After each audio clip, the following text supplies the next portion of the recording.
નવમા વચનામૃતમાં 4 પ્રશ્ન છે.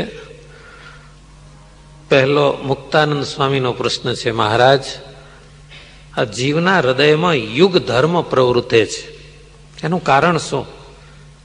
સ્વામિનારાયણ ભગવાન કહે છે કે જ્યારે સત્વગુણ ચાલતો હોય આપણા હૈયામાં ત્યારે સત્ય યુગની પ્રવૃત્તિ હોય છે.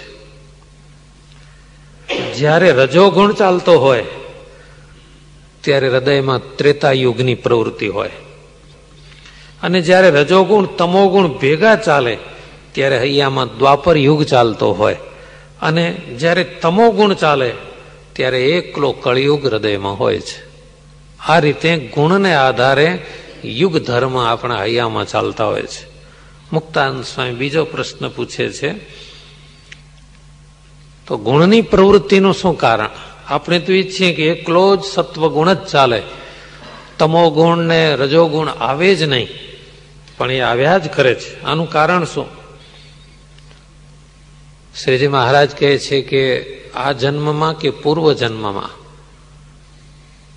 જેવા કર્મ કર્યા હોય, તામસી કર્મ, રાજસી કર્મ, એ પ્રમાણે ગુણની પ્રવૃત્તિ થાય છે. અને જેને આવી રીતે કોઈ રજોગુણ તમોગુણના વેગ વધારે ચાલતા હોય તો એને ક્યારેય પણ ધ્યાનમાં બેસાડવાનો આગ્રહ નહીં કરવાનો. આવો માળા ફેરવો, ધ્યાન કરો, એમ નહીં કહેવાનું. કારણ કે જેવો દર્દ એવી દવા. તમોગુણ રજોગુણ વાળાને ધ્યાન ધારણાનો આગ્રહ કરવો નહીં. તો એના માટે શું કરવાનું? ભગવાનની તથા સંતની પરિચર્યા શ્રદ્ધાએ સહિત કરવી. એક ખાચર હતા, એનું નામ ઉકા ખાચર, અને ધંધો ચોરી લૂંટફાટનો. ચોરીને લૂંટફાટ કરે એ કોઈ દાડો સત્વગુણી ક્યાંથી હોય? એનામાં તો નિર્દયતા હોય. માર ઝૂડ કરીને, ક્યાંય ખૂન કરી નાખીને, ઘરમાં લૂંટ ચલાવીને પોટલું બાંધીને ભાગે. આવા ઉક્કાજીને કોઈક સાધુ ભેટી ગયા. સ્વામિનારાયણ ભગવાનના 5 સંતો બેઠેલા, માળા ફેરવે તલાવની ભાળે. ઉકા ખાચર ત્યાં પહોંચ્યા.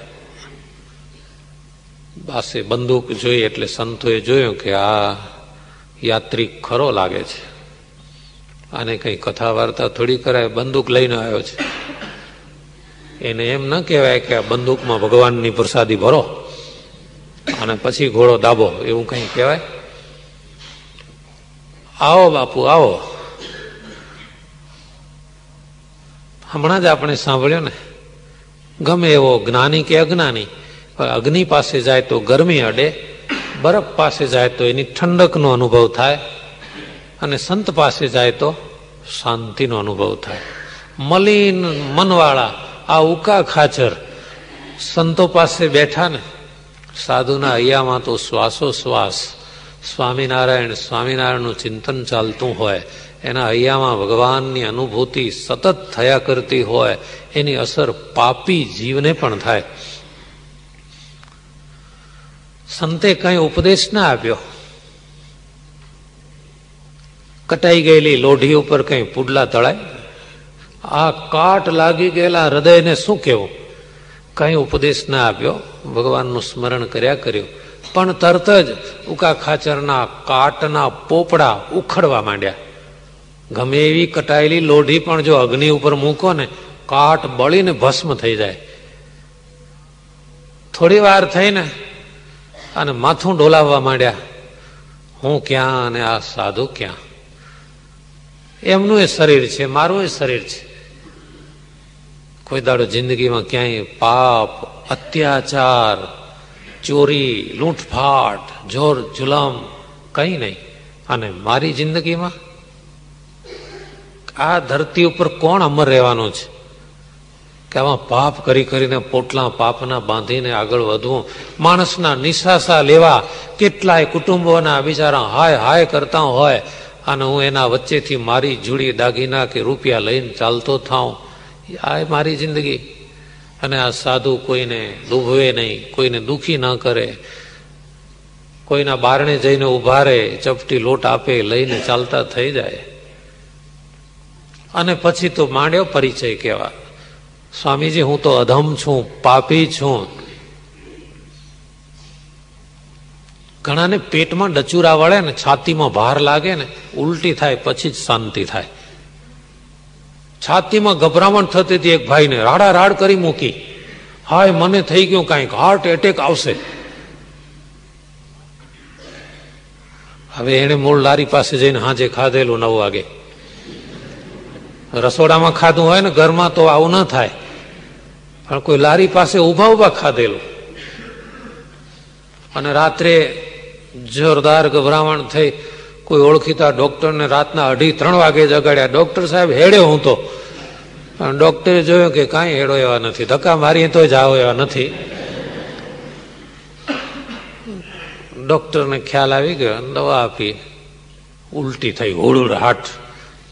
સાહેબ તમે મને જીવાડ્યો, જેને જીવાડ્યો. ઉલટી થઈ ને શાંતિ થઈ. માણસને પોતાના કર્મની જયારે ઉલટી થાય ને તો જ શાંતિ થાય. આનો અર્થ નિખાલસપણો. તમે કેમ છો? હા સારા છીએ. બહુ સારા. ગભરાશો, ગભરામણ થશે, મરશો, ઉલટી કરી જ નાખો. સંત પાસે જે નિખાલસ બને એટલે કે પાપની કબૂલાત, કે હું બહુ અધમ છું, મેં આવા આવા કર્મ કર્યા છે, હું બહુ પાપી છું, હજારો કુટુંબોને રડાવ્યા છે, કોઈને રાજી નથી કર્યા. સંતને એમ લાગ્યું કે ઉલટી થઈ ગઈ, વાંધો નથી, આ દર્દી હવે જીવી જશે. હુકા ખાચરને પછી સંતે ઉપદેશ આપ્યો, અત્યારે આ ધરતી ઉપર પ્રગટ ભગવાન બિરાજે છે, આવો અમારી સાથે. શ્રીજી મહારાજ પાસે લઈ ગયા, દર્શન થયા. તમામ કુટેવો છૂટી ગઈ. પણ આપણે આ વચનામૃતમાં હમણાં જ સાંભળ્યું કે જેના તામસી કર્મ ઝાઝા હોય એ ધ્યાનમાં બેસી ન શકે, તો એણે શું કરવું? ભગવાનની અને સંતની પરિચર્યા શ્રદ્ધાએ સહિત કરવી. પરિચર્યા એટલે સેવા. હુકા ખાચર માળા ફેરવે ને તો એ મન પહોંચી જાય, ઓહો ધૂળ ધાડ ને લૂંટ ને ફાટ ને. એને કેટલાય કુટુંબો, બહેનો, ભાઈઓ રડતા દેખાય. આ બધાને મેં રડાવ્યા છે. માળામાં મન લાગે નહીં. એના કરેલા કર્મો એની ગંધ આવ્યા જ કરે, આવ્યા જ કરે. મહારાજ આ માળા ફેરવું છું ને એકે નામ યાદ નથી આવતું. માનસી પૂજા કરું છું તો મન એક